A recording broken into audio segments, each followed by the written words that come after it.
So this is just the recap for live stream 250. As you can see, we've had a positive day. Doesn't completely explain the difficulties I encountered today. On the right hand side of the screen, the middle, we can see here that did not have a great day on gold. Lost minus 73. We were able to offset that with plus 78 on NQ and plus 31 on ES. So we should of course start with the negative first and our gold trade. So we came into gold. The range wasn't particularly large on gold. I think it was less than $25. Saw the move through Europe here. Thought we could see at least some momentum of some kind, but it wasn't the case when I got to the market. We do have the US clocks changing over as well. So came into the market. We had the blue line here, which is our VWAP on our 200 period. So we came in. I took a long trade, and I don't believe it did. On this long trade, I actually took it off for a loss because I had a different strategy that was saying to go short. So took it off for a loss there, then went short with the other strategy, and with that I ended up losing. I ended up closing there. Hold on. I went short and I would have ended up closing for a loss. I then went short again because I thought, well, I closed it early and eventually that would have came to be stopped out. So I took another loss through there. The original long would have worked to target. All the way up here, went long, thought we could see prices continue up towards about the 20. Took a loss on this trade, a fairly big loss as well, 14. So I actually hit my stop. Then went short, looking for prices to head back down towards the previous day's low. That wasn't to be. Prices turned around and eventually my stop was hit, so lost 13 there. So some fairly big losses here. I then went long. It was somewhat speculative. Prices hit target, then went long again, looking for price to head towards the 920s. Again, this was another speculative long and lost 12 there. So only picked up 6.5, but then lost 12. So this isn't good. We're having losses are twice the size of winners. So I took the loss through there. After that, I went long here, thinking price could return back towards the highs, and almost immediately price is sold. Got out of it. I closed it for a loss there. Then went short, looking for the move back down towards the previous trading session low. And prices immediately got bought back up, so took another loss through there.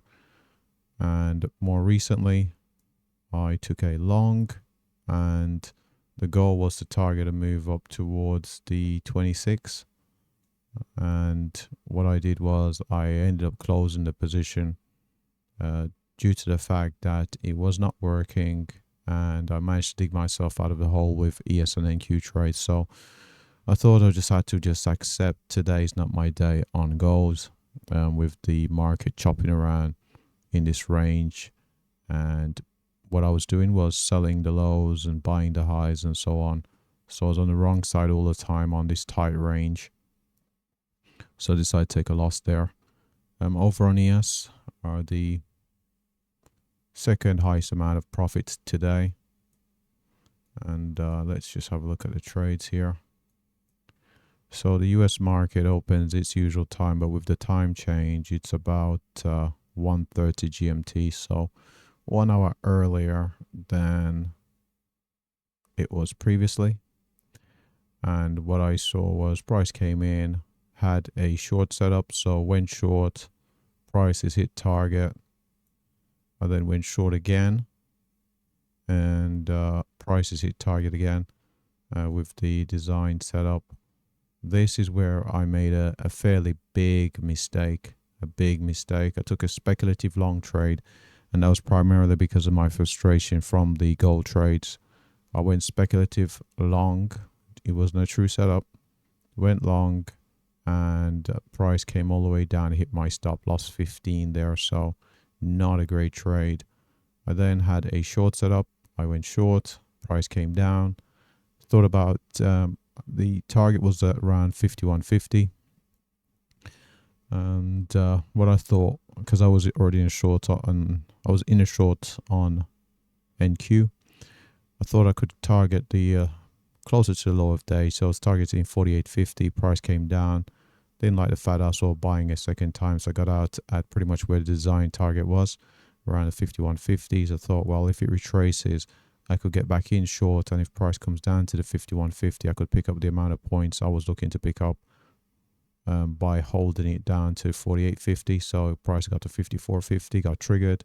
Eventually, as it came down to 51.25, I was taken out, and those were pretty much the trades over there on ES. And over on NQ, it's pretty similar to the ES trades, except I didn't take the speculative long, I don't believe. So I went short and took profit.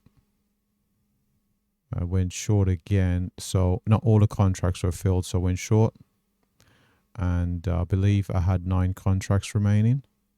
So as price came back up to my entry, I put on 16 contracts short because I had 9 contracts remaining. Went with 16 contracts, price came down, filled the 9 because I had the limit order still there.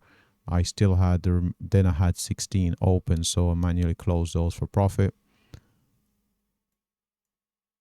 Didn't have any trades through here, and then finally the ES actually set up short first and the NQ set up after it, so went short, design target down at the 550s, and eventually after a fairly long time, I'd say pretty much nearly an hour, the target was filled there for the biggest gain of the day on NQ, and that's what resulted in the total NQ cumulative net profit being their realized profit, being around the 78,680.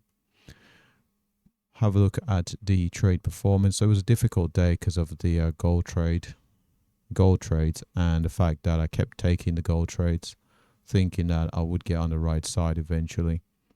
So this is the equity curve. We can see here a lot of volatility, a lot of peaks and troughs, and so there's our total gains, 37. We drew down 16, managed to get back to break even, drew down again 18, managed to get profitable up 34. This was with an open trade on gold, which was working against us. Eventually drew down back negative, down 13. This was after taking that fairly big loss there on ES. And the most recent set of trades, profitable trades on ES and NQ, offset the negative that I was in. And so I was up at 41 at one point, but that's with the gold trade still open. Once I decided to close the gold trade because I didn't like the fact that it was not working, I'm going to end the day up 37. Now let's have a look at the summary page. Total gains 132, total losses 94. Paid a fair bit in commissions, 1.4 profit factor. I certainly would like to see it higher at about 2. Accuracy was higher, and what's the explanation for that? I think it's partially due to, may have been some of those trades on. No, it just depends on the strategy I'm using actually. So, but this is what I expect with the accuracy being up, the average win being smaller than average loss. So taking smaller wins, and it resulted in larger losses. So 0.63, definitely would like to see it be at least 1-to-1, or the average winner being bigger than the average loser. Largest win smaller than the largest loss. Again, that's something I don't like to see. I don't like to see that sort of ratio there. And average time in the market about 15 minutes, which is somewhat acceptable for the time frame I'm trading. So that pretty much, let's make sure we get a screenshot of this. So those were pretty much the trades taken today. And what I'll do is as I usually do, I will add a clickable link of the live stream to the bottom right hand corner of the screen. Today I had some issues with my, well, it was pretty much, I had issues with power. So it's broken into two live streams. So I'll have two clickable links. The first one is the first couple of trades I took. And of course, the second one is a longer video that has where I was able to recover. Well, I drew down for the first part of it, and then I was able to recover back to where I'm going to end up the day. And with that said, thanks for watching. Good luck trading. Have a great day.